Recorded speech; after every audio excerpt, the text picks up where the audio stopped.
Jumpa lagi bersama Mimin Spesial Horor.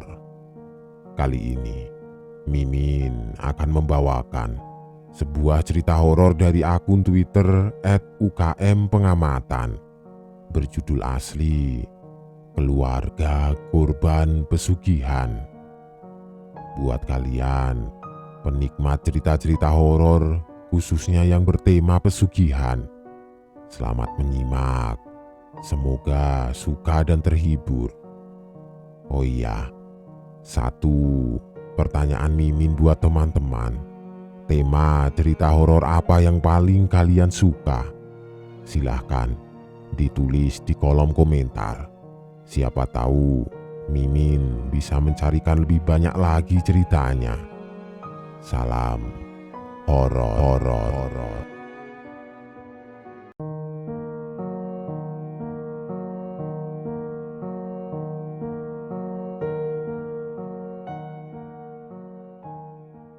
Sangat miris ketika dulunya memuja-muja setan untuk harta.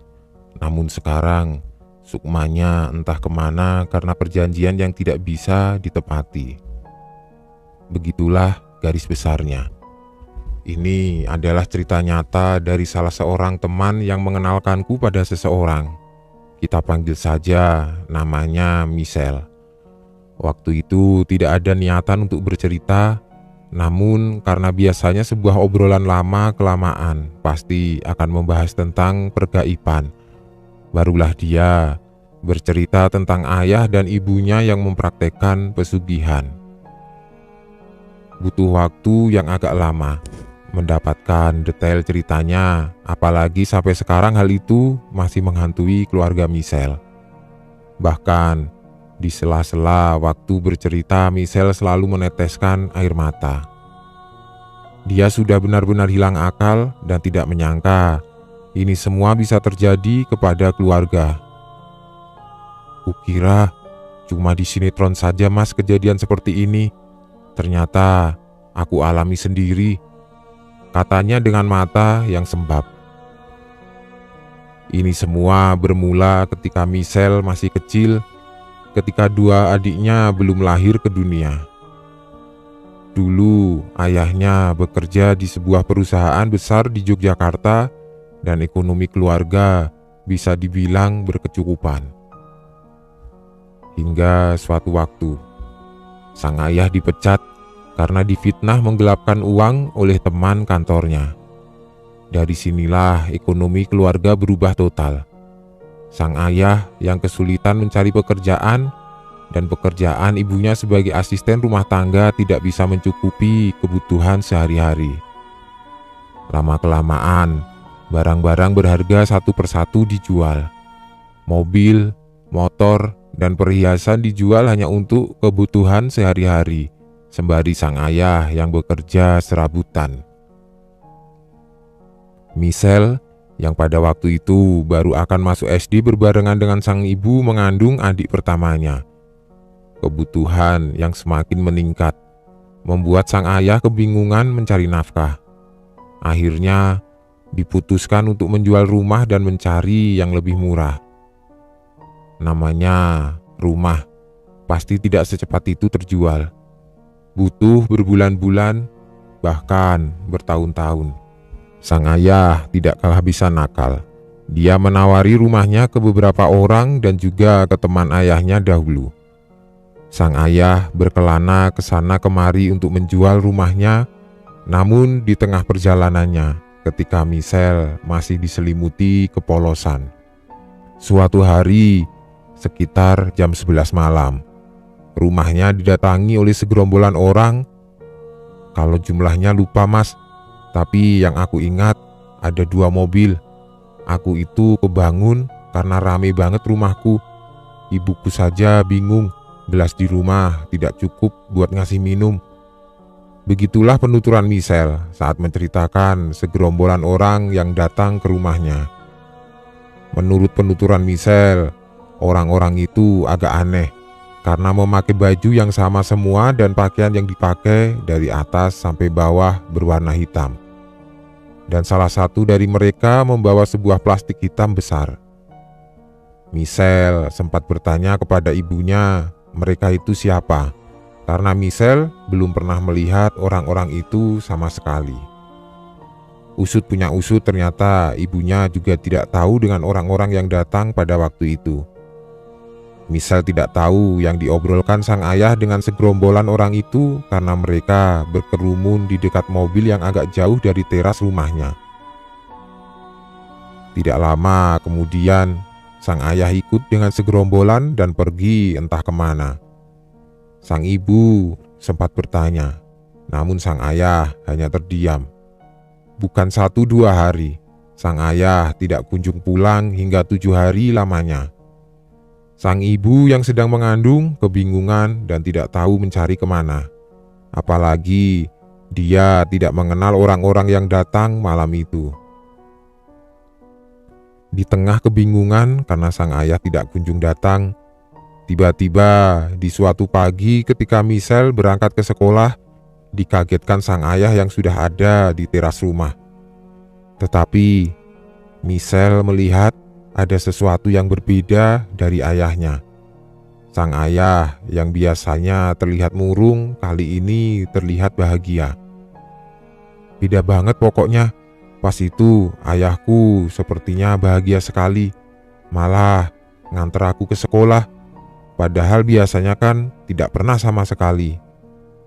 Michelle yang bertanya-tanya di dalam hati sempat kebingungan, walaupun dia senang melihat ayahnya sekarang sudah tidak bersedih lagi. Di balik ayahnya yang bahagia itu, ternyata sang ayah bercerita kepada ibunya bahwa sudah bekerja lagi dan pekerjaan ia dapatkan dari salah seorang teman barunya. Teman baru yang dimaksud adalah segerombolan orang yang datang malam itu. Ibunya bertanya kepada sang ayah, "Yang kemarin itu siapa, Pak? Kok aku baru lihat ya?" "Itu temanku, Bu. Aku ketemu pas nawarin rumah yang mau kita jual. Tapi gak jadi aku jual. Aku sudah dapat kerja. Gajinya juga lumayan." Sejak ayahnya bekerja lagi, ekonomi keluarga Michelle berubah drastis. Yang dulunya ingin menjual rumah, malah ayahnya membeli rumah baru dan bisa dibilang lebih besar dari rumah sebelumnya. Apapun dibeli oleh ayahnya untuk kebahagiaan keluarga. Hingga adik pertamanya lahir, ekonomi keluarga semakin naik dan tidak jarang ayahnya bergonta-ganti mobil. Michelle yang ikut kecipratan bahagia karena apapun yang ia inginkan selalu diberi oleh ayahnya. Bahkan dari teman Michelle yang lain, Michelle bisa dibilang paling loyal dan dianggap orang kaya. Waktu terus berjalan. Michelle dan adiknya yang bertambah dewasa semakin jaya dan bahagia dengan kehidupan mereka. Hingga suatu hari, sempat ada pertengkaran hebat antara ibu dan ayahnya. Pertengkaran itu terjadi karena ibunya mempermasalahkan sang ayah yang selalu pergi sampai pagi hari dengan gerombolan teman yang selalu menggunakan pakaian hitam. Menurut penuturan Michelle, memang di hari-hari tertentu sang ayah selalu pergi entah kemana dan pulang ketika subuh tiba. Ketika ditanya, sang ayah selalu menjawab, "Lembur." Sang ibu yang awalnya percaya lama-kelamaan curiga dengan kebiasaan sang ayah. "Ya masa lembur cuma tiap hari-hari itu, Mas? Dan lemburnya itu pasti dia berangkat jam 9 malam sampai subuh." Begitulah penuturan Michelle ketika mengobrol denganku. Pertengkaran yang terjadi tidak membuat lembur ayahnya berubah. Pertengkaran itu terus berulang-ulang hingga ibunya lebih baik mengalah dan membiarkan kebiasaan ayahnya yang cukup aneh itu. Bertahun-tahun lamanya, Michelle selalu melihat ayahnya dengan kebiasaan yang tidak pernah ditinggalkan. Ayahnya juga lama-kelamaan berubah, jadi lebih pendiam dan lebih banyak di luar daripada di rumah. Ayahnya bertambah berubah. Ketika adik keduanya lahir, ayahnya semakin menjadi-jadi. Yang dulunya ia tidak pernah mengajak gerombolan temannya itu ke rumah, setelah adiknya lahir, ayahnya sangat sering mengajak mereka ke rumahnya. Karena mungkin terlalu sering ke rumah, Michelle dan keluarganya malah menjadi akrab dengan para gerombolan berpakaian hitam itu. Bahkan, tidak jarang ayahnya mengajak salah satu dari mereka untuk menginap di rumahnya.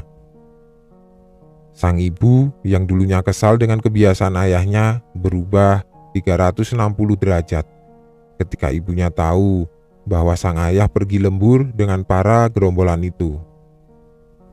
Awalnya itu kesel, Mas. Ya mungkin karena sudah kenal, jadi malah akrab, Mas. Ibu juga sudah tidak kesel lagi waktu itu. Semenjak mereka akrab dengan para gerombolan itu, Michelle merasakan sesuatu yang aneh pada dirinya. Dia sering bermimpi bertemu dengan ular berkepala wanita dengan tangan yang menggenggam sebilah pedang panjang berlumuran darah. Mimpi itu berulang kali terjadi. Namun, Michelle tidak berani bercerita kepada ayah dan ibunya karena dia berpikir hanya mimpi yang kebetulan berulang-ulang. Lama-kelamaan, Michelle merasa ada yang janggal ketika ayahnya pergi lembur seperti biasanya. Michelle sering mendengar ketukan dari jendela kamar dan dia merasa selalu ada yang mengawasi di malam di mana ayahnya pergi. Kembali lagi, ia merasakan itu berulang kali hingga tibalah titik di mana Michelle tidak kuat lagi. Iya, Mas, aku ngerasa itu tiap ayahku pergi. Pas aku tidur sama adikku juga dengar. Dia juga takut, Mas. Ngetoknya terus-terusan, tidak berhenti. Michelle bercerita apa yang selalu dialaminya kepada ayah dan ibunya. Ibunya panik dan menyarankan untuk didatangkan ahli spiritual. Namun, berbeda dengan tanggapan ayahnya, yang hanya diam, bahkan tidak setuju dengan saran mendatangkan ahli spiritual. Michelle kebingungan dengan tanggapan ayahnya yang biasa saja, bahkan seperti menghiraukan apa yang dialaminya.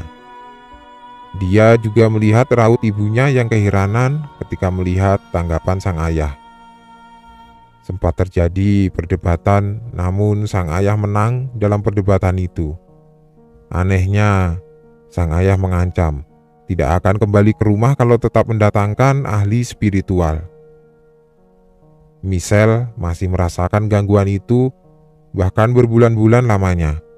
Walaupun kadang hilang, akan tetapi mimpi bertemu sosok ular juga masih menghantuinya. Ibunya menyarankan berpindah kamar dan tidur bersamanya. Michelle mengiyakan, dan benar saja, gangguan dan mimpi itu tidak pernah ia rasakan sama sekali di kamar ibunya. Hingga suatu saat, ketika ibunya membereskan kamar Michelle untuk dijadikan gudang karena sudah jarang dipakai, ibunya menemukan sebuah keris kecil yang dibalut dengan kain kafan dengan beberapa bercak tanah tepat di atas jendela kamar. Ibunya ketakutan dan tanpa basa-basi membuang keris itu ke tong sampah. Malam harinya, ibunya bercerita kepada sang ayah. Dan bisa ditebak, sang ayah malah murka dan mencari keris itu di tong sampah rumah. Dia tuh nyari di tong sampah, Mas, sampai di balik tong sampahnya. Sudah kayak kehilangan uang ratusan juta gitu. Dia nemu kerisnya lagi, tapi malah dia simpen di lemarinya. Michelle tidak habis pikir dengan ayahnya yang semakin aneh. Ia pun menebak-nebak apakah keris itu ada hubungannya dengan mimpi dan gangguan yang sering ia alami. Ibunya juga berpikiran sama dengan Michelle pada waktu itu. Yang tambah membingungkan lagi, kenapa sang ayah selalu menghindar ketika ada sesuatu yang menyangkut keluarganya. Bahkan, tidak ada pembelaan sedikit pun dari ayahnya. Waktu terus berjalan dengan sifat ayahnya yang semakin aneh. Gangguan yang terjadi juga semakin kuat. Adiknya nomor 2 yang masih kecil sering menangis tiba-tiba dan adiknya nomor 1 juga tidak jarang mendengar suara misterius dari luar rumah. Kebiasaan lembur sang ayah semakin brutal. Yang awalnya hanya 1 minggu sekali bertambah tiap bulan, bahkan sampai tidak pulang ke rumah 1 bulan lamanya. apalagi menyangkut pekerjaan ayahnya yang semakin tidak jelas. Masa dia pernah sebulan gak pulang, Mas? Kan ibuku juga curiga, apa dia itu tidak kerja, apa gimana? Soalnya waktu itu ayahku jarang ngobrol, Mas. Tiba-tiba pergi, tiba-tiba ada, gitu aja tiap hari. Ya aku coba bikin ibu mikir positif saja, Mas. Dia kerja luar kota, atau mungkin sudah naik jabatan, apa gimana, makanya sibuk. Soalnya kita memang benar-benar tidak tahu waktu itu. Menurut penuturan Michelle, pada waktu itu sempat terbersit pikiran curiga dengan ibunya karena tidak pernah tahu apa yang dilakukan sang ayah selama ini. Dia curiga ibunya selama ini berpura-pura tidak tahu apa-apa dan sebenarnya sangat tahu apa yang sebenarnya ayahnya lakukan. Dan dia berpikir apa yang selama ini diperlihatkan oleh ibunya hanya pura-pura semata untuk membuatku tenang. Awalnya curiga sama ibu, ya logikanya harusnya tahu gitu apa yang dilakukan ayahku yang dia bilang lembur. Kecurigaan itu seketika datang di benak Michelle. Michelle bahkan sempat berpikir ada sesuatu yang besar disembunyikan oleh ibunya. Kecurigaan-kecurigaan itulah yang terus terbayang di benaknya. Michelle bahkan secara tidak langsung menanyakan hal itu, akan tetapi dibantah mentah-mentah oleh ibunya. Apalagi setelah Michelle masuk SMA, ayah dan ibunya berpisah dengan Michelle dan dua adiknya. Waktu itu sang ayah bercerita harus berpindah ke daerah utara Jogja yang cukup jauh karena ada pekerjaan yang harus dilakukan di sana. Dengan terpaksa, ayah dan ibunya meninggalkan Michelle dan dua adiknya. Tidak tanggung-tanggung, mereka berencana menetap di sana selama 1,5 tahun lamanya. Kecurigaan Michelle semakin menguat ketika suasana keluarga setelah ayah dan ibunya pergi keluar kota. Michelle merasakan lebih nyaman dan tentram hidup bersama dua adiknya. Walaupun komunikasi dengan ayah dan ibunya masih berjalan. Apalagi mereka memilih berpindah ke rumah eyang karena takut ketika ada gangguan, tidak ada yang menolong mereka. Pas pindah ke rumah eyang tuh, Mas, ya kayak biasa saja. Aku sudah tidak mimpi lagi. Adikku juga sudah tidak nangis lagi. Adikku satunya juga sudah tidak pernah dengar suara lagi. Ditambah lagi eyang kakungnya yang pernah bercerita semenjak sang ayahnya bekerja dan bisa dibilang sukses, tidak pernah berkunjung lagi ke rumah. Sekedar menengok pun tidak pernah sama sekali. Memang setelah ayahnya bekerja bersama para gerombolan itu, hanya Michelle, ibu, dan dua adiknya saja yang sering mengunjungi eyangnya. Sang ayah memang tidak pernah mau ketika diajak berkunjung ke rumah eyangnya. Sifat dan kehidupan sang eyang yang apa adanya, pasti ada apanya. Saat Michelle hidup bersama di sana, Michelle sering diberikan petuah yang intinya selalu berhati-hati di dalam kehidupannya sehari-hari. Michelle merasakan dia diistimewakan dan paling dijaga daripada kedua adiknya. Aku tuh kemana-mana pasti diantar eyang. Eyang itu kayak tidak mau jauh, Mas, dari aku. Kadang kasihan kan, SMA aku juga jauh dari rumah eyang. Tapi eyang itu pasti ngotot kemanapun harus sama dia. Bahkan dia dilarang untuk pergi malam hari ketika ada temannya yang ingin mengajaknya pergi malam hari. Teman-temannya yang harus datang ke rumah eyangnya. Apabila terpaksa keluar kadang diantar oleh eyangnya ataupun orang kepercayaan eyang. Namanya anak SMA. Pasti lama-kelamaan jenuh karena merasa tidak bebas kesana kemari. Michelle sempat colong-colongan dengan eyangnya dan akhirnya Michelle mendapatkan sesuatu yang tidak diinginkan sama sekali oleh semua orang di dunia ini. Michelle bersama teman-temannya menggunakan sepeda motor dan berniat untuk berlibur ke pantai. Namun, apa dikata dan sudah menjadi kehendaknya. Michelle mengalami kecelakaan hebat. Dia menabrak bak truk dan kemudian badannya terjatuh ke kiri dan naas. Salah satu bagian dari tubuhnya terlindas ban mobil yang melaju kencang dari belakang. Aku tuh tidak tahu kenapa mas, kayak tiba-tiba hitam saja pandanganku. Seingatku, cuma aku lihat bak truk ada di depan mataku. Habis itu sudah tidak ingat apa-apa lagi. Bangun-bangun, sudah di ruangan, dan sudah kayak gini. Menurut penuturan eyangnya yang langsung datang ketika mendengar kabar dari teman-teman Michelle. Eyangnya sempat pesimis Michelle bisa selamat karena di beberapa bagian badannya patah dan banyak darah yang keluar pada saat itu. Tidak hanya itu, di bagian organ dalam juga banyak terkena benturan karena kecelakaan itu. Yang paling parah, salah satu tubuhnya tidak bisa aktif lagi sampai sekarang. Sebelum siuman, Michelle sempat koma selama 12 hari. Michelle menuturkan sangat bersyukur masih bisa hidup sampai sekarang. Bahkan, waktu itu dokter mengatakan kepada keluarganya kemungkinan untuk selamat sangatlah kecil. Ibunya yang datang, air matanya pecah ketika melihat Michelle terkapar lemah, tidak berdaya dengan bantuan alat pernafasan dan bantuan alat lainnya yang tertancap di tubuhnya. Eyang dan dua adiknya mencoba menenangkan sang ibu yang menangis tiada hentinya. Ibunya selalu menangis setiap hari dan berharap sang anak bisa kembali siuman. Setiap hari, sang ibu selalu berada di samping Michelle. Bahkan tidak mau beranjak dari tempatnya karena tidak ingin kehilangan sosok Michelle. Sang eyanglah yang selalu menyemangati sang ibu agar percaya Michelle bisa melewati semua ini dan harus pasrah pada kehendak Tuhan. Walaupun dalam benak sang eyang menanyakan, kemanakah sang ayah?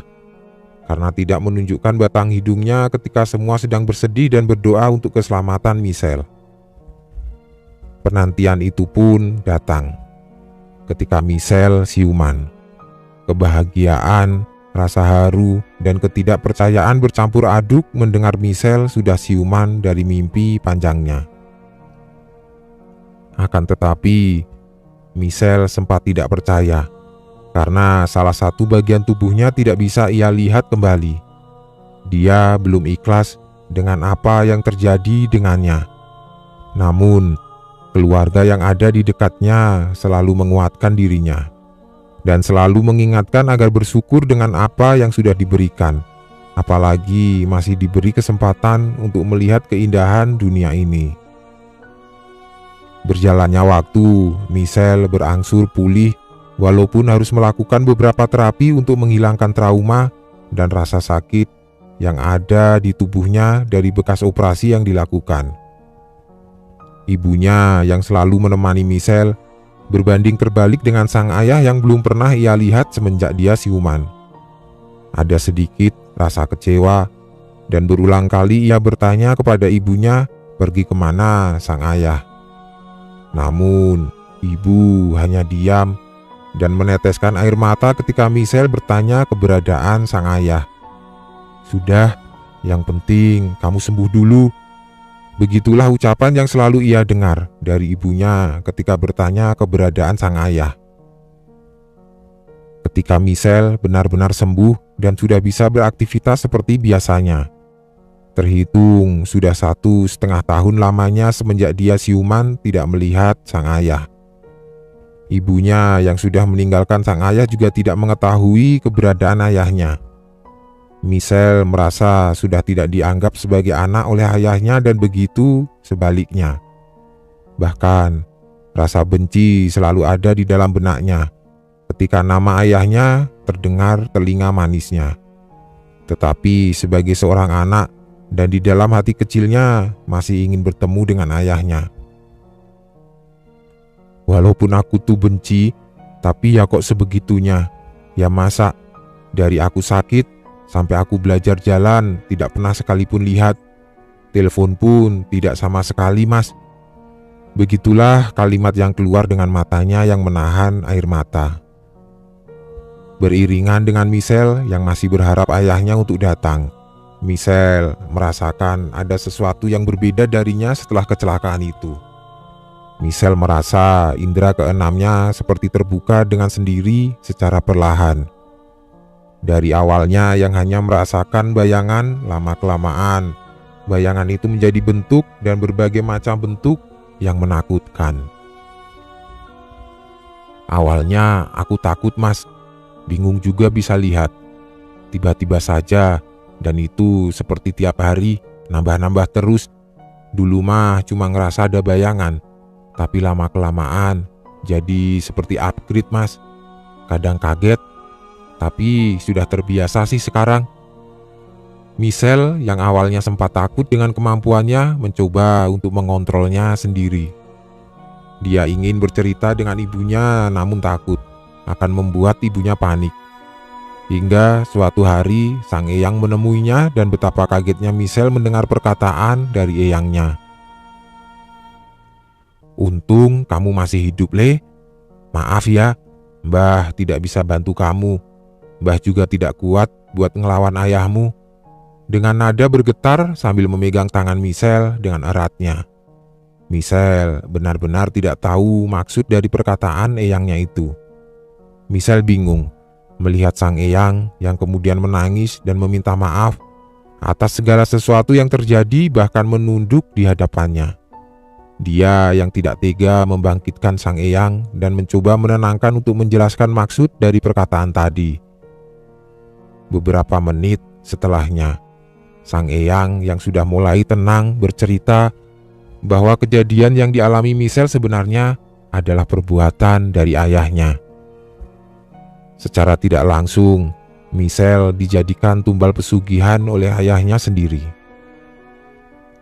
Namun, karena kehendaknya Tuhan yang Maha Kuasa, Michelle masih diberikan kesempatan untuk hidup, dan alasan itulah sang ayah tidak berani menemuinya.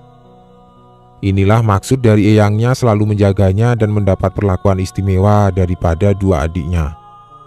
Sang eyang juga menjelaskan efek dari kegagalan tumbal itu membuatnya punya kemampuan lebih. Bahkan, sang eyang juga menceritakan teman-teman ayahnya yang membuat ayahnya salah arah. Ketika ditanya teman yang mana, sang eyang menjawab, gerombolan orang yang selalu memakai pakaian serba hitam itulah yang dimaksud eyangnya. Sang eyang juga mengetahui kebiasaan ayahnya yang sering pergi dari malam hingga subuh. Uniknya, eyang juga mengetahui kejadian di mana sang ibu menemukan sebilah keris yang terbalut kain di atas jendela kamar. Michelle yang mendengar semua itu sangat syok dan tidak percaya dengan apa yang ia dengar. "Syok banget sih, Mas, tapi bingung mau percaya atau tidak waktu itu. Yang aku tidak habis pikir, eyang bisa tahu semuanya. Padahal kita tuh gak pernah cerita sama sekali soal gangguan sama kebiasaan ayahku, Mas. Ya aku juga tahu sih, eyang memang bisa. Tapi kok bisa sedetail itu?" Sang eyang hanya menitip pesan kepada Michelle agar segera mencari obat ataupun orang yang mampu melawan kekuatan ayahnya, dan memberikannya sebotol air putih untuk digunakannya mandi dan minum setiap pagi. Di situ sang eyang bercerita, dia pernah melawan sosok yang ada di balik ayahnya, yaitu sosok ular berkepala wanita dengan tangan yang menggenggam sebilah pedang panjang berlumuran darah. Iya, sosok ini yang sering masuk ke dalam mimpi Michelle ketika masih hidup bersama ayahnya, sebelum berpindah ke rumah eyang. Menurut sang eyang, sosok ular ini yang diutus untuk mengambil nyawanya sebagai tumbal dengan cara membuat Michelle celaka. Tetapi percobaan yang dilakukan selalu gagal karena sang eyanglah yang mencegah dan melawan dari kejauhan. Kesaksian Michelle sendiri, sang eyang memang mempunyai kekuatan lebih. Itu pun dia baru tahu ketika hidup bersama eyangnya. Eyangnya sering menyalakan dupa di setiap sudut rumah. Kadang juga menyendiri di kamar saat malam-malam tertentu, bahkan Michelle sering disuruh mandi air dari dalam bak besar di belakang rumah. Michelle sempat menghubungkan dengan apa yang dikatakan eyangnya. Dia bertanya kenapa dia masih bisa seperti ini, sedangkan sang eyang berkata bahwa melawan sosok yang akan mengambil raganya. Dan yang dipertanyakan adalah kenapa eyangnya tidak pernah memberitahu tentang semua ini. Eyangnya menjelaskan alasan dia tidak pernah memberitahu karena takut akan terjadi perpecahan di antara keluarganya. Dan eyangnya juga berkelak, Michelle pasti tidak percaya dan akan membuatnya khawatir apabila dia mengetahuinya dari awal. Dengan gamblangnya, sang eyang menjelaskan di suatu hari ketika belum lama Michelle tinggal di rumah eyang. Rumahnya pernah disatroni oleh beberapa makhluk kiriman dari ayahnya. Eyangnya yang melawannya tidak mampu karena kekuatan yang besar. Itulah maksud dari eyangnya sangat menjaga dengan baik seorang Michelle. Karena sang eyang sudah tidak mampu menjaganya secara gaib, akhirnya melakukan pencegahan sesuai kemampuannya. Sang eyang juga mewanti-wanti dengan dua adiknya takut menjadi korban selanjutnya. Michelle tidak langsung percaya dengan perkataan eyangnya. Bahkan tidak tahu kenapa kesedihan tidak menyelimuti hatinya, hanya kebingungan tentang mana yang benar, mana yang salah. Bingung juga mas, aku harus cerita sama siapa lagi?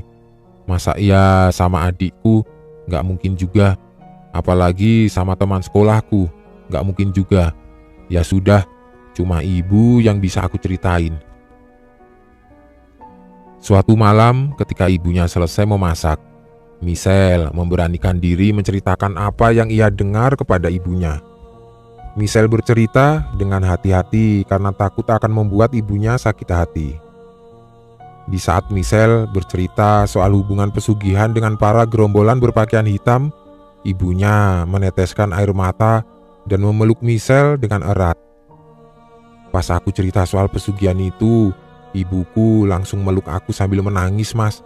Nah, di situ aku mikir kalau memang benar ayahku seperti itu. Dan aku jadi tumbalnya. Sudah kelihatan banget deh pokoknya waktu itu. Tangisan semakin pecah.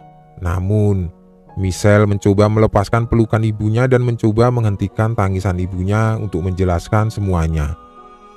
Dengan sedikit paksaan dan kemarahan Michelle, akhirnya sang ibu menceritakan segalanya yang ibunya tahu.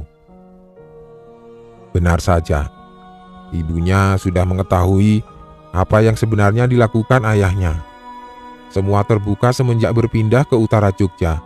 Sang ibu pernah diajak oleh ayahnya pergi ke sebuah hutan, tepatnya di bawah kaki gunung. Pertama kali, ibunya mengira akan diajak ke rumah saudara yang arahnya sama dengan arah malam itu. Di tengah jalan, ayahnya malah bertemu dengan gerombolan temannya yang sering memakai pakaian serba hitam. Di situ ibunya bingung. Sebenarnya dirinya akan dibawa kemana?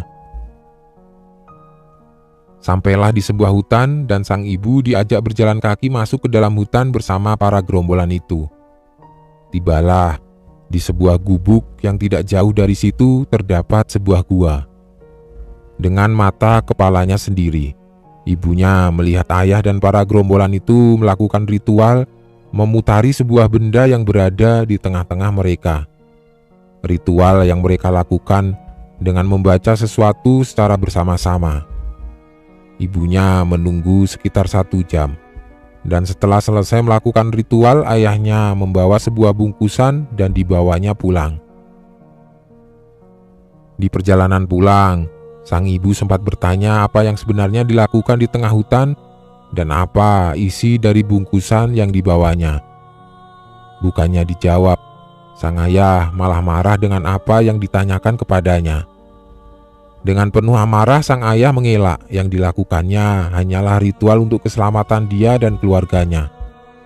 Dan ketika ibunya ingin mengambil bungkusan itu, tiba-tiba sang ayah langsung mengambil bungkusan itu dari tangan ibunya. Tidak hilang akal, ibunya mencoba mengambil bungkusan itu ketika ayahnya tertidur pulas.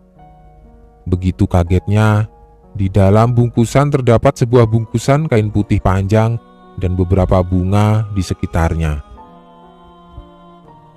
Ibunya yang terkejut dengan refleksnya membuang bungkusan itu, dan segera pergi meninggalkan bungkusan yang sempat tercecer di lantai. Pagi harinya, sang ayah yang mengetahui bungkusan berserakan langsung mencari ibunya dan tidak segan menampar bahkan memukulnya. Ibunya sempat meminta ampun tetapi tidak digubris oleh sang ayah. Ibunya sangat terpukul dengan kejadian itu, karena selama mereka menikah tidak pernah sekalipun sang ayah berbuat sampai segitunya. Semarah-marahnya mungkin hanya sekedar membanting benda-benda di sekitarnya. Sang ibu yang bisa dibilang kepo selalu mencoba bertanya kepada sang ayah tentang bungkusan yang sangat dijaganya. Tetapi pasti terjadi perkelahian di antara keduanya. Hingga di suatu malam sang ayah yang pergi bersama teman-temannya dan kemungkinan menuju tempat ritual itu lagi. Ibunya mencuri kesempatan dengan mencoba mendatangkan ahli spiritual untuk langsung mengecek rumahnya dan menjawab apa sebenarnya di balik semua ini. Ahli spiritual itu menjelaskan bahwa apa yang ada di bungkusan kain adalah sebuah alat untuk ritual pesugihan. Dan alat inilah sebagai penarik harta, tetapi hanya bisa dipakai pemiliknya langsung. Dia menjelaskan pula akan ada satu korban dari salah satu anggota keluarga, yaitu anak pertamanya yang bernama Michelle. Sang ibu hanya terdiam dan terpukul dengan apa yang didengarnya. Sempat tidak bisa berkata-kata apa-apa lagi, namun ibunya tidak patah arang. Dia mencari sudut pandang lain dan berharap itu semua tidak benar.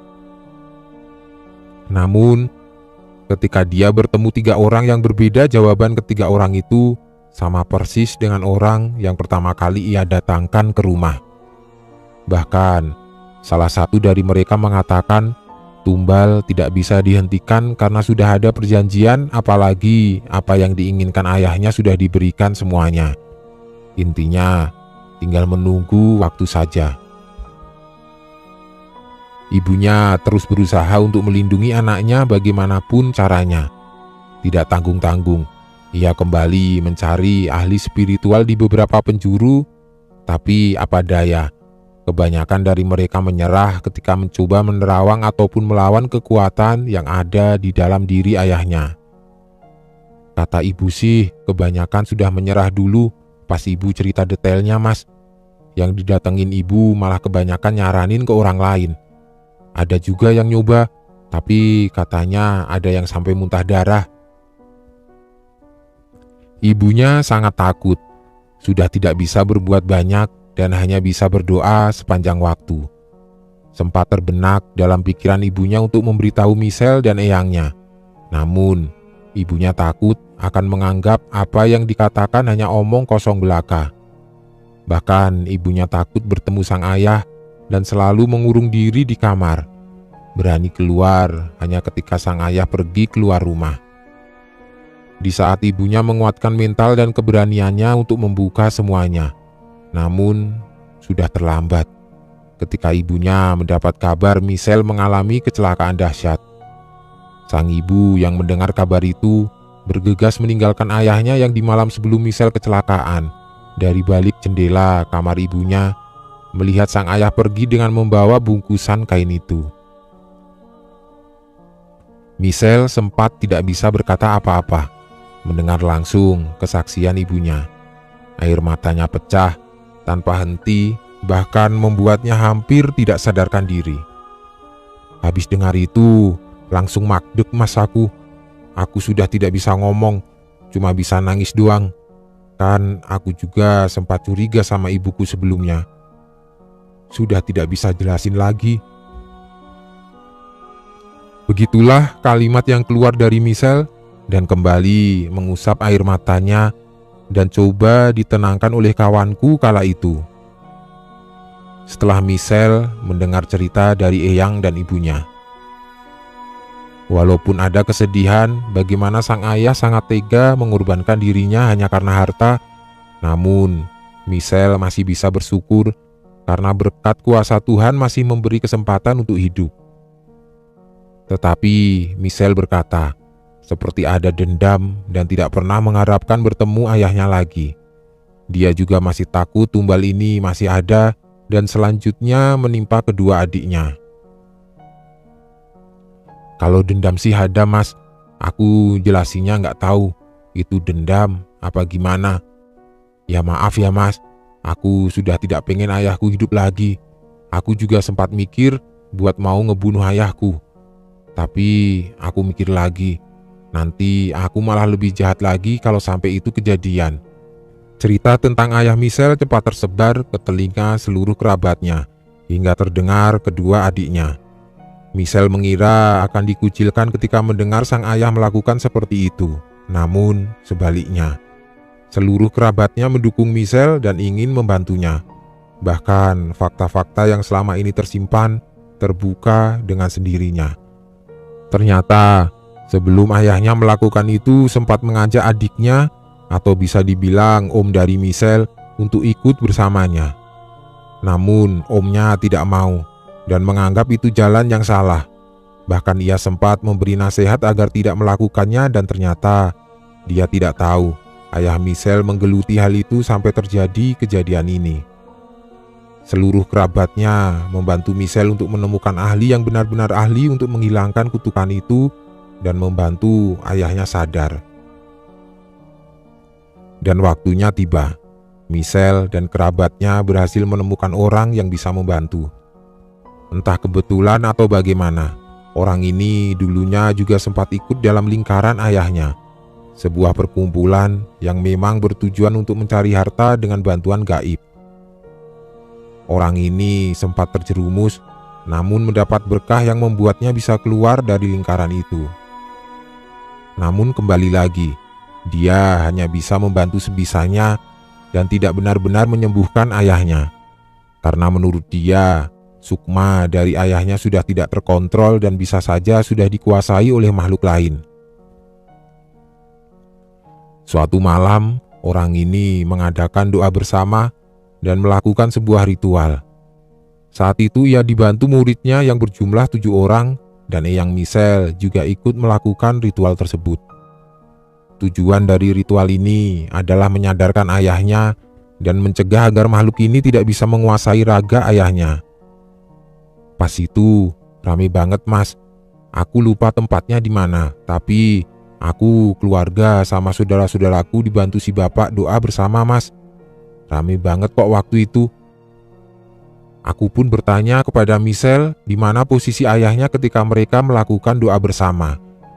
Michelle menjawab, ketika mereka melakukan doa bersama ayahnya masih ada di rumah rantaunya dan memang belum pulang pada saat itu. Ritual itu rutin dilakukan hingga di suatu pagi terdengar kabar bahwa ayahnya datang menemui salah seorang kerabatnya. Ayahnya datang dengan penuh emosi dan bertanya di mana keberadaan keluarganya saat itu. Seluruh kerabatnya ia satroni, bahkan rumah Eyang juga menjadi sasaran ayahnya. Tetapi Michelle dan keluarganya sudah bersiap apabila hal ini terjadi. Mereka memilih mengontrak rumah yang dimana ayahnya tidak tahu keberadaannya secara pasti.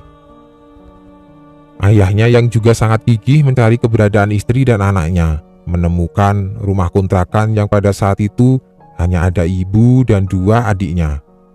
Ibunya yang melihat sosok sang ayah langsung menutup pintu dan mengunci dengan rapat agar ayahnya tidak bisa masuk ke rumah. Sempat terjadi perdebatan, bahkan teriakan ayahnya terdengar tetangga rumah. Kerabatnya yang tidak lain adalah Om Michelle mendapat telepon berdering dari sang ibu dan mengatakan ayahnya sedang berada di rumah dan juga membawa sesuatu di tangannya. Omnya bergegas menggeber motor menuju rumah kontrakan dan melihat ayah Michelle yang menggedor-gedor pintu dengan membawa sebilah bambu runcing panjang di tangannya.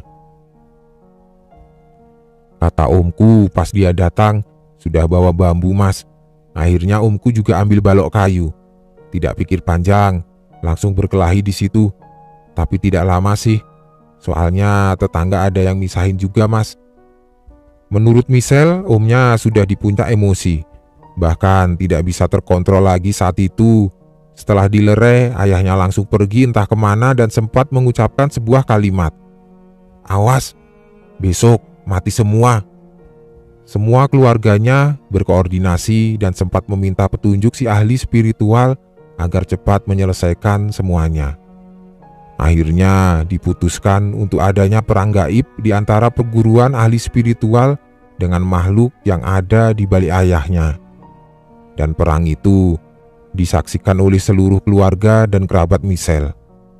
Itu aku lihat sendiri, Mas. Aku lihat sosok ular yang selama ini di mimpiku itu mengelilingi tempat kita. Aku juga bisa lihat kayak beberapa makhluk badan manusia tapi kepala hewan. Dan itu besar-besar, Mas. Pokoknya rame banget. Ibuku saja sampai muntah, Mas, kena energinya. Eyangnya yang sudah mengetahui akan kemampuan Michelle memberikan sebuah benda yang berguna untuk keselamatan dirinya. Apalagi makhluk yang akan dilawan duluan mengincar Michelle untuk dijadikan tumbal.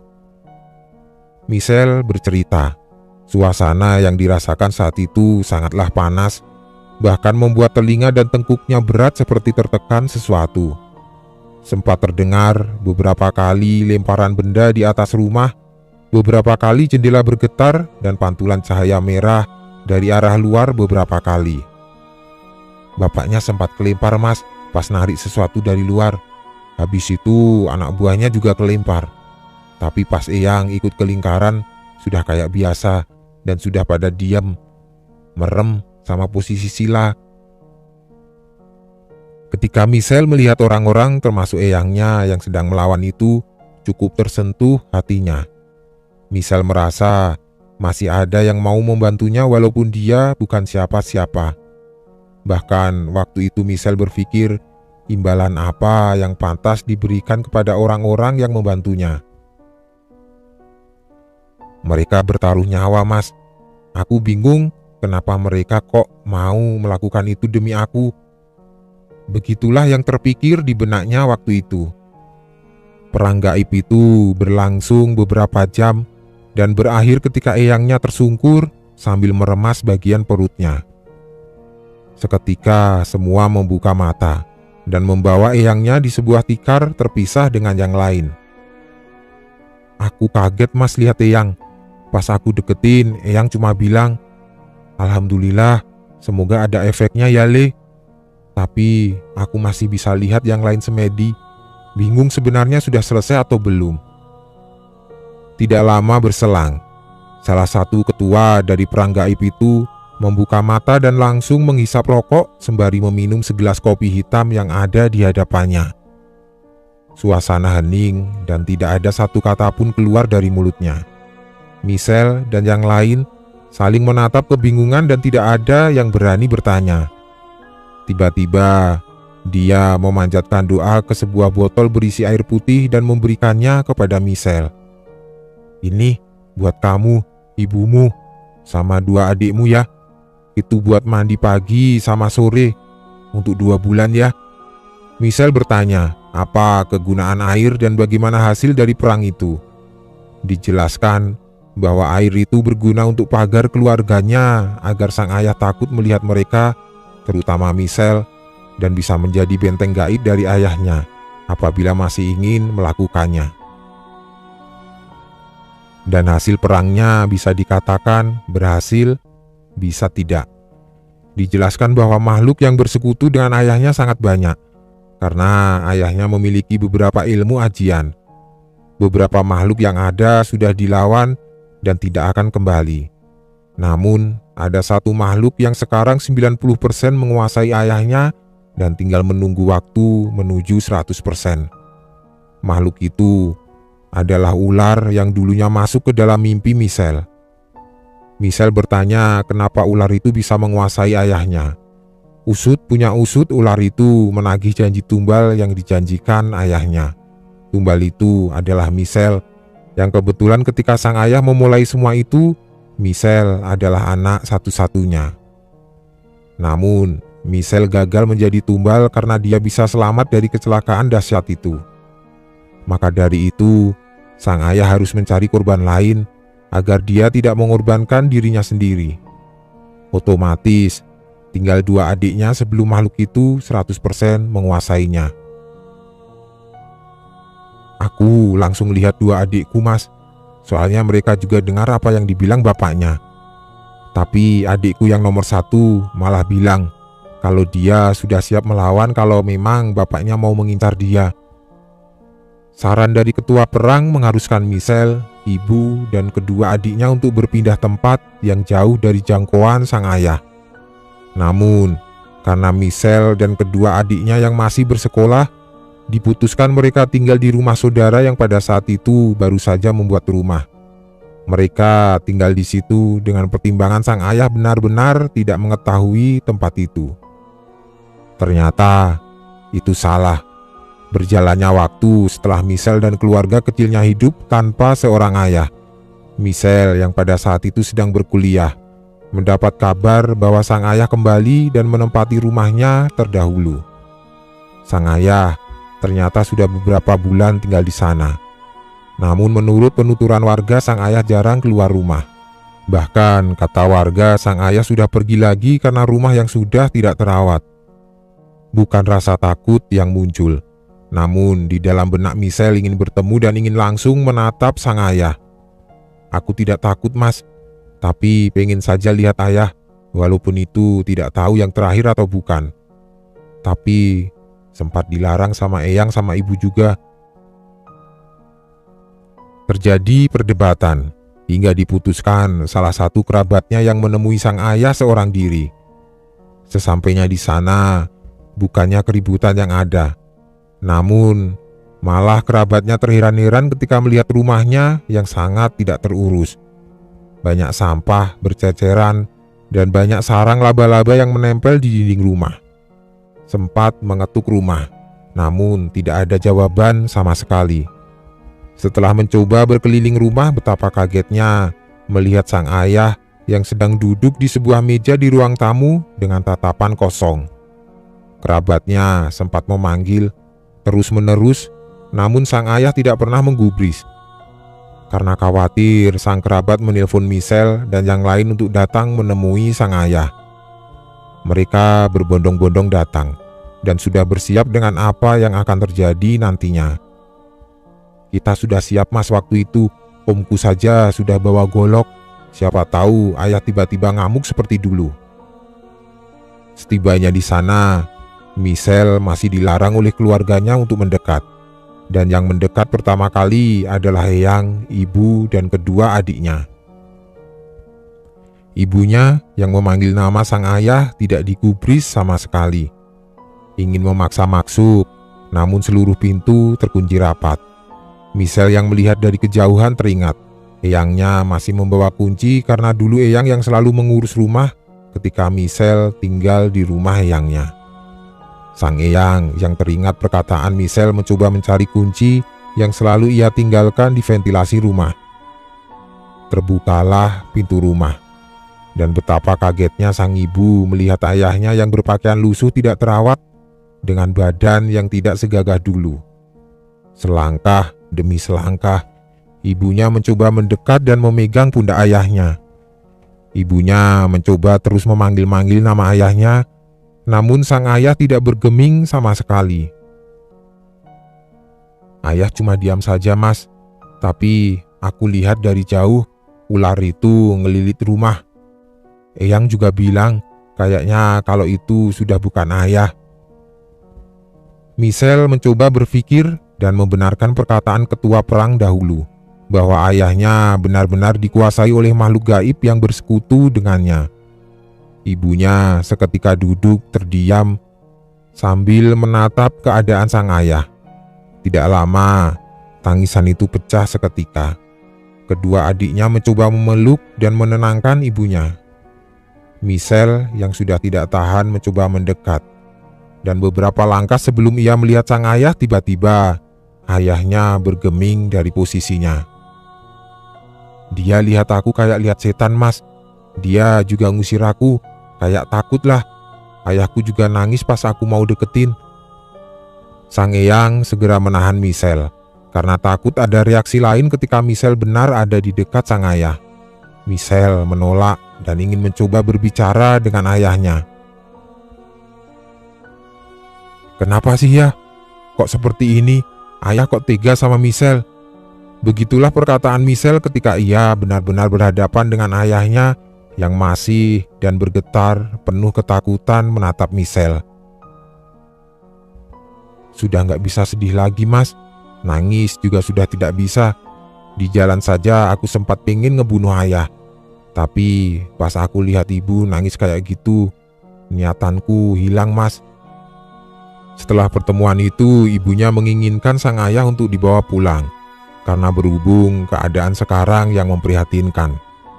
Keputusan sang ibu ditolak mentah-mentah oleh Michelle karena di dalam hatinya masih ada kebencian yang tertanam. Terjadi tarik ulur di antara keluarganya. Namun kerabat dan eyangnya juga tidak setuju apabila sang ayah dibawa pulang, karena ditakutkan akan terjadi hal yang tidak diinginkan. Apalagi bisa dikatakan di dalam tubuhnya bukanlah sosok sang ayah sebenarnya. Kemudian eyangnya menelpon ketua perang gaib yang sempat melawan makhluk yang bersekutu dengan sang ayah, meminta solusi bagaimana baiknya dan semua bisa aman. Diberilah saran bahwa sang ayah dibawa ke rumah ketua perang untuk dilakukan terapi menghilangkan sosok ular itu, walaupun kemungkinannya sangatlah kecil. Saran itu disetujui oleh semua keluarga termasuk sang ibu. Dijemputlah sang ayah oleh ketua perang dengan para muridnya berjumlah 8 orang. Ketika melakukan penjemputan, mereka mencoba menyisir rumah dan ditemukan beberapa uang di dalam bungkusan putih yang dulu sempat dipertanyakan oleh sang ibu. Ditemukan juga beberapa keris, dupa, dan berbagai macam alat. Dan paling mengagetkan, ditemukan secari kertas dan tertera nama Michelle lengkap dengan tanggal lahirnya. Sempat ada perlawanan dari sang ayah, bahkan sempat memukul salah satu orang hingga tersungkur. Namun, karena kalah jumlah, sang ayah tidak bisa berkutik. Bahkan kaki dan tangannya diikat dengan tambang agar tidak bisa melawan lagi. "Kalau sekarang katanya ayah masih diterapi, Mas, tapi dibuatin ruangan sendiri. Cuma ibu yang sering nengokin ayah. Ya, walaupun bapak-bapak itu sering bilang kalau sebenarnya sudah tidak bisa dan cuma nunggu waktu. Tapi aku tahu alasan ibu masih mau ke sana." Setelah sang ayah dikarantina, memang di saat tertentu, terutama di malam di mana ia melakukan lembur, ia sering mengamuk dan kadang menyiksa dirinya sendiri. Michelle sendiri sudah tidak mau berurusan dengan ayahnya dan lebih memilih menjalani kehidupannya walaupun tubuhnya tidak sesempurna seperti dahulu. Michelle masih tidak percaya dengan apa yang terjadi pada dirinya. Michelle yang dulunya periang kini lebih banyak diam dan mengurung diri. Namun, keluargalah, terutama kedua adiknya yang selalu memberi motivasi ketika ia sedang berada di titik terendah. Rasa benci, dendam, bahkan rasa ingin membalas masih Michelle rasakan hingga saat ini. "Aku sempat pengen bunuh diri, Mas. Untung aku sadar kalau dulu aku tuh dikasih kesempatan hidup, dan itu jangan sampai aku sia-siakan. Karena itulah, sekarang Michelle rutin berkunjung ke eyangnya untuk menyejukkan hati dan pikirannya dengan mengasah kemampuan gaib yang ia dapat setelah kecelakaan dahsyat. Begitu pula dengan adiknya nomor 1 yang ikut mengasah kemampuan dengan alasan apabila terjadi lagi di lain waktu, dia bisa mengetahuinya lebih awal. Ketika aku dan Michelle tiba di penghujung obrolan, aku sempat bertanya bagaimana dengan gerombolan pakaian serba hitam itu. Michelle menjawab, para gerombolan itu pernah mendatangi rumah ketua perang yang berpura-pura berkunjung mencari obat, mungkin ingin membawa sang ayah. Namun sebelum itu terjadi, para gerombolan itu diusir, bahkan sempat akan terjadi perkelahian. Sempat ada juga serangan gaib yang menyerang eyang, dan itu disinyalir sumbernya dari para gerombolan itu. Namun bisa dilawan eyangnya. Sampai sekarang serangan-serangan itu masih terjadi walaupun intensitasnya tidak seperti dahulu. Begitulah cerita dari Michelle, seorang yang tangguh, yang bisa menghadapi dan kuat dengan apa yang ia alami.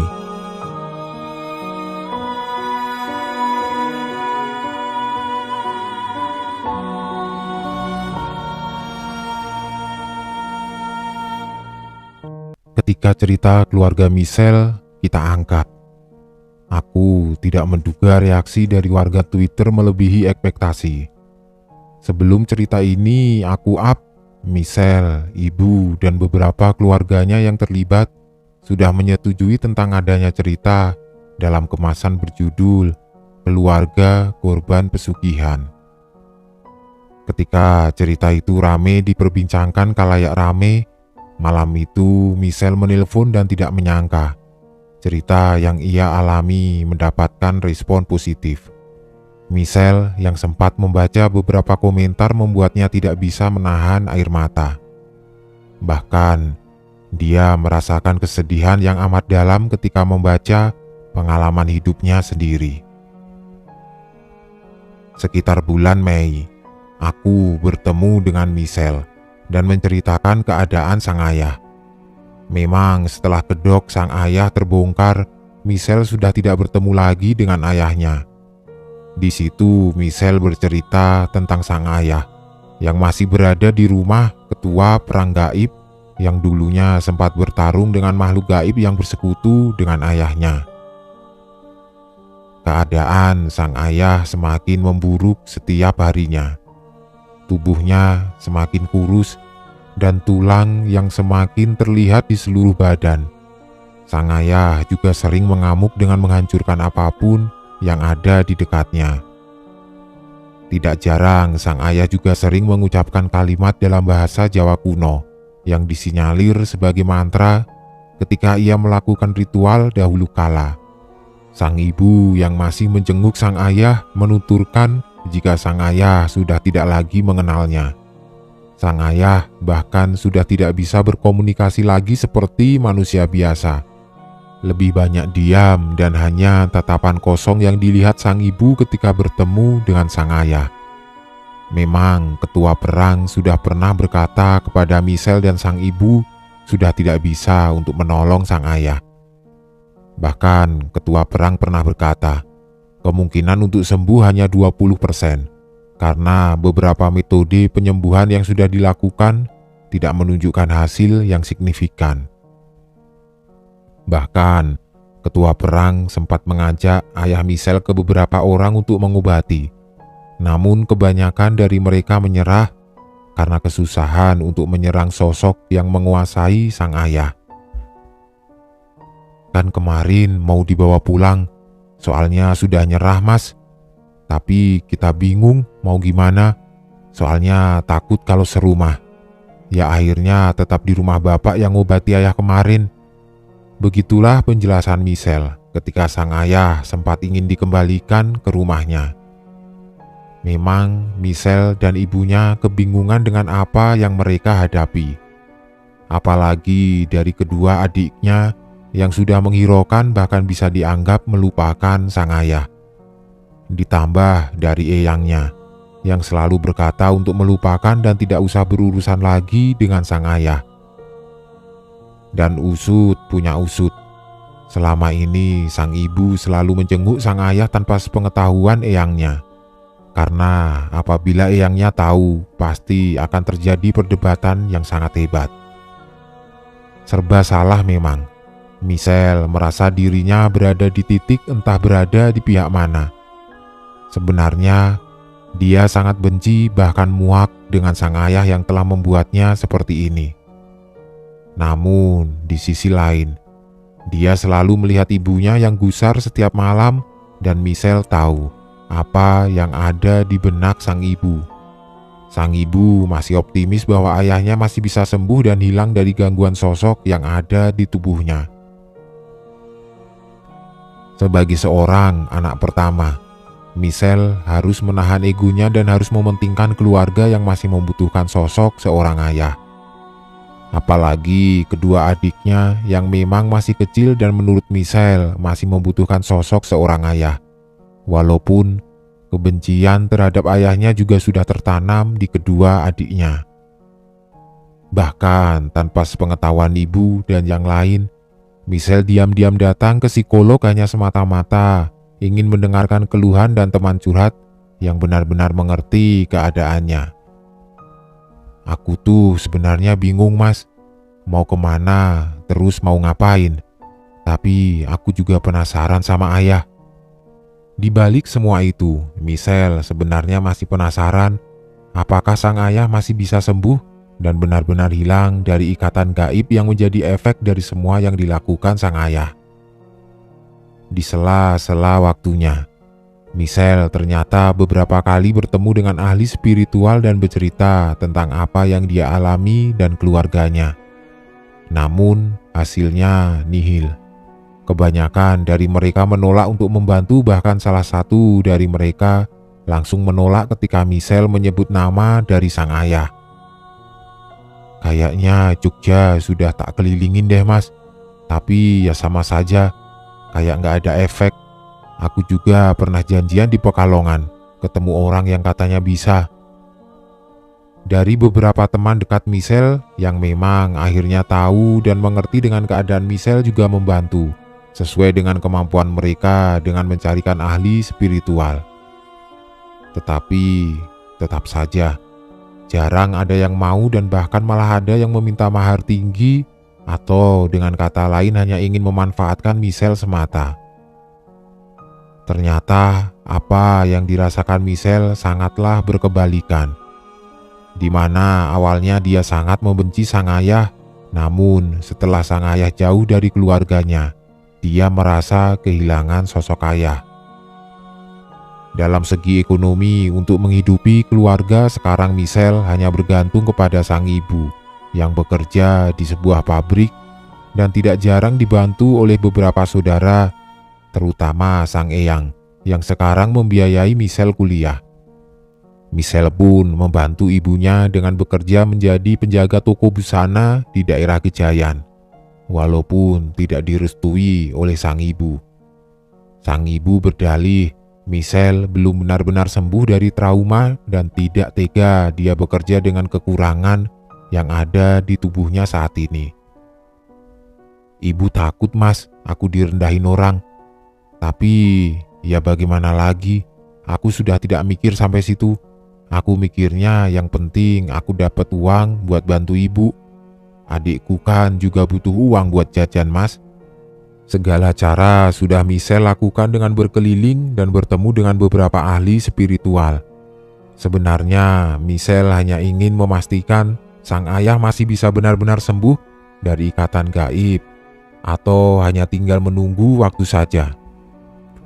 Ketika harapan sudah mulai pupus dan hanya ada kata menyerah, suatu hari Michelle dihubungi oleh salah satu temannya untuk bertemu dengan orang yang bisa menolong sang ayah dan bisa menolong Michelle untuk trauma yang ia alami. Michelle masih merasa tidak yakin dan dalam benaknya hanya berpikir, apakah ada yang bisa benar-benar menolongnya? Singkatnya, Michelle bertemu dengan orang itu dan memanggilnya Pak D. Michelle menceritakan semuanya dari awal sedetail-detailnya, mulai dari kecurigaan kegiatan sang ayah hingga kecelakaan yang merenggut sebagian dari tubuhnya. Ketika Michelle menghentikan ceritanya, Michelle melihat Pak D hanya menggelengkan kepala dan terdiam beberapa saat dengan batang rokok yang belum ia nyalakan di tangan. Pas aku selesai cerita, bapaknya cuma diam, tapi diamnya tidak biasa, kayak lagi ngomong sama sesuatu mas. Tidak berselang lama, Pak D meminta Michelle untuk memejamkan mata dan membayangkan sosok sang ayah. Di dalam pejaman matanya, Michelle melihat sang ayah yang didekap sesosok hitam berbadan besar dengan sang ayah yang tertunduk lesu di belakangnya. Michelle membuka mata dan seketika menatap mata Pak D. Respon dari Pak D hanya tertawa kecil dan sempat mengusap kedua mata Michelle dengan air yang diambilnya dari sebuah gelas. Michelle bingung apa yang dilihatnya. Dan timbul pertanyaan kenapa dalam pejaman matanya yang dilihat adalah sosok hitam besar, bukan sosok ular yang selama ini diceritakan oleh ketua perang gaib dan sang kakek. Michelle yang tidak mau menerka-nerka mencoba menanyakan kepada Pak D apa sebenarnya yang dilihatnya dan kenapa bukan sosok ular. Pak D menjelaskan, sosok ular itu sebenarnya sudah lama hilang dan sekarang sudah digantikan oleh sosok yang ia lihat. Sosok itu dibuat oleh ketua perang karena dimungkinkan itulah jalan satu-satunya. Namun, sosok itu bisa dibilang tidak cocok dan malah membuat keadaan ayahnya semakin memburuk. Pak D juga menjelaskan bahwa sebenarnya orang yang menjaga atau ketua perang gaib sudah tidak bisa mengendalikan dan hanya bisa menunggu ajal menjemput sang ayah. Michelle yang mulai kebingungan dengan maksud perkataan Pak D kemudian bertanya, sebenarnya apa yang harus dilakukan keluarganya dan apakah ada cara lain untuk kesembuhan sang ayah. Betapa mengejutkan ketika kalimat yang keluar dari mulut Pak D, tidak ada yang harus dilakukan dan apa yang dilakukan ketua perang gaib menurutnya hanyalah buang-buang waktu dan tenaga. Akan tetapi Pak D mengerti bahwa tujuan dari ketua perang gaib mengiyakan untuk menjaga ayahnya agar Michelle dan keluarganya bisa hidup tenang dan mengantisipasi apabila ada hal yang tidak diinginkan terjadi. Di sisi lain, Pak D menuturkan bahwa hanya Michelle yang bisa menyelesaikan segala dilema keluarganya. Michelle diibaratkan sebagai ujung tombak dan menjadi titik balik di dalam keluarganya. Michelle yang semakin bingung dan tidak tahu harus merespon apa. Kemudian dengan keberaniannya langsung bertanya inti dari kenapa dia datang ke rumah Pak D. "Terus bagaimana Pak? Bapak bisa nyembuhkan nggak?" tanya Michelle dengan tatapan tajamnya. "Nggak usah, nggak apa-apa kan? Kan kamu senang bapakmu sakit," jawab Pak D sembari menghisap batang rokok dan membalas dengan tatapan yang lebih tajam. Michelle merasa Pak D mengetahui bahwa sebenarnya masih ada kebencian dan rasa ingin balas dendam di dalam dirinya. Walaupun apa yang dirasakan tidak sebesar dulu, tapi rasa itu kadang masih ia rasakan. Melihat Michelle yang diam 1000 bahasa, tiba-tiba Pak D memberikan Michelle sebuah air putih dan diminta untuk meminumnya. Michelle bercerita, ketika ia meminum air itu ada reaksi aneh di dalam tubuhnya. Bahkan muncul aroma wangi dari air yang ia minum. Airnya itu kayak gimana ya? Pokoknya baunya itu kayak orang-orang mau Jumatan. Kayak yang eyangku pakai deh mas, pas Jumat. Setelah Michelle meminum air itu, Pak D kembali menyuruh Michelle untuk memejamkan matanya. Kali ini, Michelle diminta untuk membaca beberapa surat yang tertulis dalam secari kertas. Tidak lama setelah Michelle membuka mata, Pak D kemudian menjelaskan bahwasannya dia bisa menolong Michelle, namun ada syarat yang harus dipenuhi. Syaratnya, sang ayah harus dibawa ke rumahnya didampingi Michelle ataupun sang ibu. Dan dijelaskan pula bahwa segala sesuatu atau bisa dibilang efek yang akan terjadi setelahnya, baik atau buruk, bukan menjadi tanggung jawabnya. Michelle menanyakan apa efek yang terjadi setelahnya. Dan jawabannya sang ayah bisa sadar saat itu juga.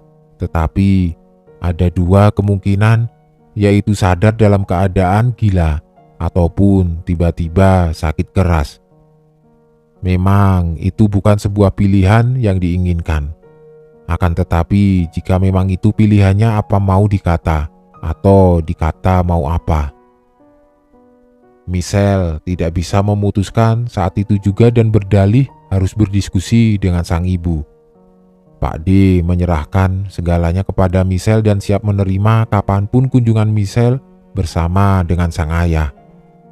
Keesokan harinya, Michelle sebenarnya ingin menceritakan hasil dari pertemuan itu dengan sang ibu. Namun Michelle takut akan membuat sang ibu cemas. Kekhawatiran Michelle sebenarnya adalah kepercayaan ibunya kepada Pak D. Apalagi sebelum-sebelumnya ketika bertemu ahli spiritual tidak ada hasil sama sekali dan hanya omongan belaka. Ditambah lagi sang ibu pasti berpikir soal mahar apa yang harus diberikan. Karena memang di antara percakapan Michelle dan Pak D tidak membicarakan soal mahar. Dan yang paling menjadi persoalan adalah cara untuk mengambil sang ayah dari rumah ketua perang. Apalagi Michelle dilarang oleh kakeknya untuk bertemu dengan sang ayah. Dan juga ada suatu rahasia dengan apa yang akan terjadi ketika Michelle bertemu dengan ayahnya. Selama ini keluarga Michelle khawatir akan terjadi reaksi berlebih ketika Michelle dan ayah bertemu. Maka dari itu selama ini Michelle dilarang bertemu dengan sang ayah. Dengan banyak pertimbangan, Michelle akhirnya bercerita kepada sang ibu dan entah mengapa Michelle mengungkapkan bahwa dia sangat percaya dengan Pak D dan optimis bisa menyelesaikan semuanya. Michelle menjelaskan semuanya. Tanpa pikir panjang sang ibu mengiyakan dan meminta agar segera datang lagi ke rumah Pak D. Aku nyeritain semuanya, Mas. Ya ibu sepertinya senang. Tapi ya agak kaget sih pas aku ngasih tahu efeknya. Dari semua penjelasan Michelle, hanya poin di mana sang ayah harus dibawa bersama dengan Michelle. Sang ibu bingung bagaimana cara membawa ayahnya karena pasti akan ditanyakan oleh eyang dan ketua perang. Dan dapat dipastikan akan ditolak mentah-mentah ketika membawa sang ayah. Bahkan, sang ibu bertanya kepada Michelle tentang kesiapannya bertemu dengan sang ayah. Sang ibu takut Michelle melakukan hal nekat yang membahayakan dirinya dan orang di sekitarnya. Memang ada sebuah cerita. Di awal setelah Michelle benar-benar berpisah dengan sang ayah, Michelle pernah membawa sebilah arit dan mencabik-cabik pohon pisang yang dianggap sebagai sosok ayahnya. Bahkan, Michelle pernah pergi sendirian ke bekas rumah lamanya sambil membawa botol berisikan bensin dengan tujuan untuk membakar rumah itu. Saat itu, Michelle berdalih agar kenangan bersama sang ayah benar-benar hilang. Gila, iya, gila. Memang di saat itu Michelle sudah hilang akal. Bahkan ia mengakui itu. Sering berhalusinasi sosok ayahnya dan juga sering bermimpi bertemu sosok ular yang dulunya sempat menemui ketika masih satu rumah dengan sang ayah. Walaupun dia sempat mempelajari dan mengontrol segala sesuatu bersama sang eyang. Apalagi dorongan untuk tidak mau bertemu lagi dengan sang ayah adalah kemauannya sendiri. Tetap saja, rasa ingin balas dendam masih dirasakan Michelle. Sebenarnya Michelle juga kebingungan dengan dirinya, antara benci dan ingin ayahnya sembuh. Akan tetapi, resiko-resiko itulah yang kadang membuatnya bimbang karena emosi yang bisa saja meluap sewaktu-waktu. Bahkan, ibunya meminta Michelle untuk berpikir lagi dan menguatkan hati untuk bertemu dengan sang ayah. Beberapa hari kemudian, ketika diskusi antara Michelle dan sang ibu tidak ada titik temu.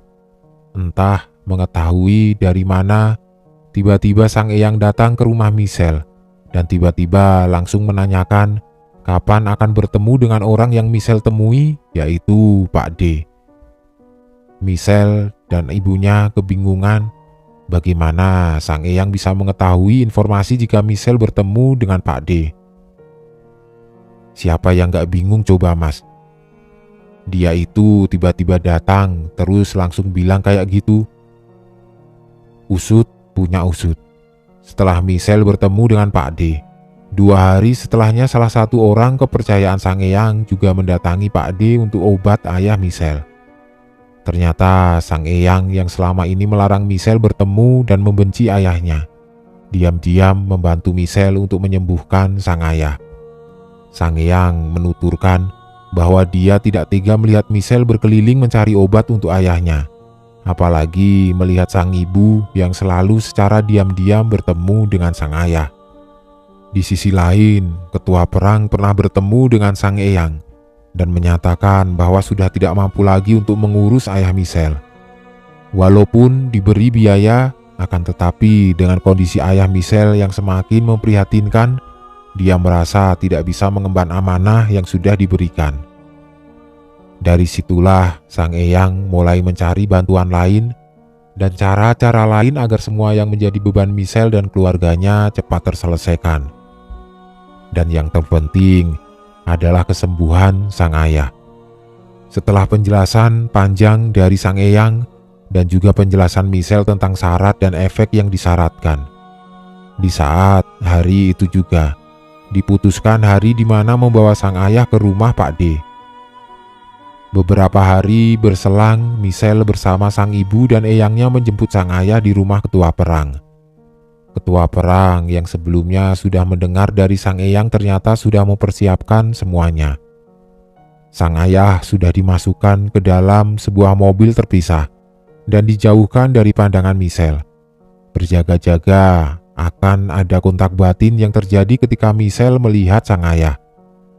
Sesampainya di sana, Pak D yang melihat rombongan datang berteriak dari kejauhan meminta sang ayah untuk tidak dibawa ke dalam rumahnya.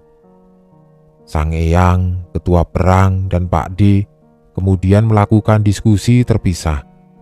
Michelle tidak tahu apa yang dibicarakan. Michelle hanya mendengar suara tertawa beberapa kali dan mendengar Pak D menyebutkan sebuah tempat asing yang tidak pernah didengarnya. Cukup lama Michelle menunggu obrolan mereka di sebuah teras dengan beberapa gambar wayang yang ada di beberapa sudut ruangan. Michelle sebenarnya takut dan bingung dengan apa selanjutnya yang harus ia lakukan dengan sang ibu. Apalagi sebelumnya Pak D mengatakan efek dari pengobatan membuat sang ayah sakit keras ataupun bisa menjadi gila. Bahkan Michelle melihat sang ibu yang sudah mulai gusar dan kebingungan. Dengan gerak-gerik sang ibu mengepal kedua tangan dan mata yang selalu melihat sekeliling. Tidak lama, sang eyang keluar bersamaan dengan ketua perang yang membawa sebuah minyak wangi dan sebuah bungkusan di tangannya. Di situ ketua perang menjelaskan bahwa nanti malam akan diadakan ritual di mana akan diikuti beberapa orang. Ritual akan dilakukan di sebuah pemandian yang tidak jauh dari rumah Pak D. Kemudian ketua perang memberikan minyak itu kepada Michelle untuk dioles ke seluruh badannya, dan bungkusan itu harus dibawa Michelle selama ritual dilakukan. Namun ada syarat yang harus dipenuhi, yaitu yang diperbolehkan ikut dalam ritual hanyalah Michelle dan eyangnya. Di situ juga dijelaskan bahwa Michelle harus ikhlas dengan apa yang selanjutnya akan terjadi dengan sang ayah. Sang ibu cukup keberatan dengan syarat itu, apalagi dia tidak diperbolehkan untuk ikut dalam ritual tersebut. Pak D mencoba menjelaskan secara perlahan, walaupun cukup alot, akan tetapi sang ibu bisa mengerti kenapa tidak diperbolehkan untuk ikut dalam ritual. Tujuan sang ibu tidak diperbolehkan ikut dalam ritual karena takut memunculkan trauma dan tidak bisa menahan untuk mendekati sang ayah. Malam itu tiba. Michelle dan beberapa orang bersiap menuju tempat pemandian. Michelle melihat semua yang terlihat sudah bersiap dengan baju dan pernak-pernik masing-masing. Pak D dengan sebuah belangkon beserta surjan berwarna coklat kehitaman dan ketua perang dengan pakaian berwarna hitam dengan sebuah sabuk di pinggangnya. Singkat cerita, di tempat ritual itu Michelle diminta untuk duduk berdampingan dengan sang ayah. Disinilah Michelle bertemu lagi dan bertatapan dengan ayahnya setelah begitu lama. Michelle bercerita, tidak ada reaksi apapun ketika dia bertatapan dengan sang ayah. Rasa benci ataupun emosi yang selama ini ditakutkan tidak terbukti. Sebaliknya, Michelle malah merasa kasihan dan iba dengan sang ayah yang terlihat sudah kehilangan jiwanya. Memang saat itu sang ayah sudah hilang kesadaran. Bahkan dia harus dituntun ketika berjalan menuju tempat ritual. Keanehan yang Michelle rasakan hanyalah badan ayahnya seperti mengeluarkan energi panas.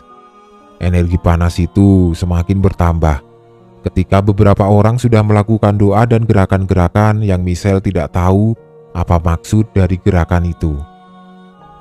Berkebalikan dengan sang ayah, Michelle merasakan badannya semakin lama semakin dingin dan merasakan angin di sekitar yang berembus mengelilingi Michelle dan ayahnya. Apalagi hawa dingin sangat terasa tepat di titik di mana Michelle mengoleskan minyak wangi pemberian dari ketua perang. Semua orang sudah berada dalam posisi bersila dan memanjatkan doa. Tidak berselang lama, Michelle diminta untuk memejamkan mata oleh eyangnya yang berdiri dari kejauhan. Pokoknya merem, jangan buka mata, nanti lihat yang tidak-tidak. Begitulah garis besar ucapan sang kakek ketika melihat ritual sudah mulai dilakukan. Anak muda, tetaplah anak muda. Michelle penasaran dengan apa yang sebenarnya orang-orang lakukan. Michelle membuka sedikit matanya dan dari penglihatannya terlihat beberapa pusaran air berukuran kecil di beberapa titik yang tersebar di kolam tersebut. Cukup lama Michelle membuka mata dan melihat bagaimana pusaran air itu semakin lama semakin besar. Namun tiba-tiba Michelle diminta untuk membuka bungkusan yang dibawanya dan memakai isi bungkusan itu.